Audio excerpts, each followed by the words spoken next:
প্রিয় সপ্তম শ্রেণীর ছাত্রছাত্রীরা 2024 সালের সংস্থার প্রশ্নপত্রে তোমাদের ভূগোল প্রশ্নপত্রটা কেমন এসে আজকে আমি তোমাদের সামনে দেখাচ্ছি। দেখো ভূগোল প্রশ্নপত্রটা, তো একের দাগে দেখো এখানে দুটো এমসিকিউ প্রশ্ন দিয়েছিল সায়ান। আমি উত্তরগুলো বলছি না, উত্তরগুলো তোমরা বাড়িতে প্র্যাকটিস করবে, যেগুলো পারবে না কমেন্টে লিখবে, আমি সম্পূর্ণ অ্যান্সার শিটটা তোমাদের সামনে পিডিএফ দিয়ে দেবো।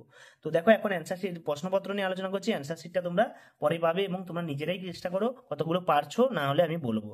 সায়ান পর্বত থেকে উৎপন্ন হয়েছে কোন নদী এবং কোন দিনটিকে দক্ষিণ গোলার্ধে বসন্ত কিন্তু উত্তর গোলার্ধে শরৎকাল নির্ণয় করা হয়। অপসূর অবস্থানে সূর্য থেকে পৃথিবীর গড় দূরত্ব কত হয় এটা তোমরা জানো। অপসূরের সময় বেশি হয় আর অনুসূরের সময় কম হয়। এটা আবার 15,20,00,000 কিমি, তাই তো।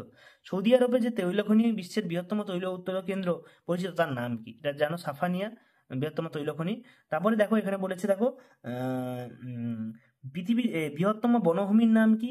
আলোর জ্যোতিকে কি বলা হয়? বায়ু চাপাবা যন্ত্রের নাম। এবং পিদ নদী কাকে বলে? এখান থেকে তোমরা অবশ্যই পারবে। পিদ নদী জানো তোমরা, হোয়াংহোকে বলা হয়। বায়ু চাপাবা হয় ব্যারোমিটারের সাহায্যে।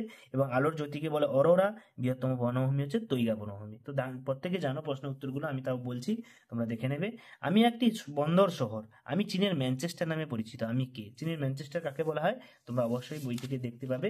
এরপর আমরা 2 নম্বর পেজে চলে যাচ্ছি। আমি নরওয়ের বন্দর, মে মাস থেকে জুলাই মাস পর্যন্ত আমি সূর্যকে রাতের বেলায় দেখতে পাই, আমি কি? এখানে আমি কি এখানে দিয়েছে, তোমরা এখান থেকে দেখবে।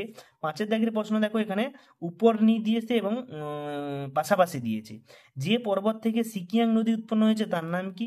এবং এশিয়ার উষ্ণতম স্থানের নাম কি? এশিয়ার উষ্ণতম স্থান হচ্ছে দেখবে যে কোবা, তোমরা বই থেকে পেয়ে যাবে। 6-এর দাগে দেখো 2 নম্বরের দুটো দিয়েছে, একটা করতে হবে। স্থানীয় সময় প্রমাণ সময় কাকে বলে? হুনান প্রদেশকে চীনের ধানের গোলা বলা হয় কেন?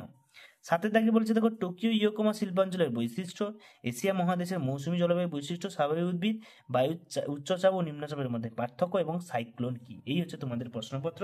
তো তোমরা প্রশ্নপত্রগুলো ভালো করে করো এবং অ্যান্সার দেওয়ার চেষ্টা করো। না পারলে আমাকে কমেন্টে লেখো, আমি অবশ্যই তার অ্যান্সার শিট নিয়ে তোমাদের সামনে হাজির হব।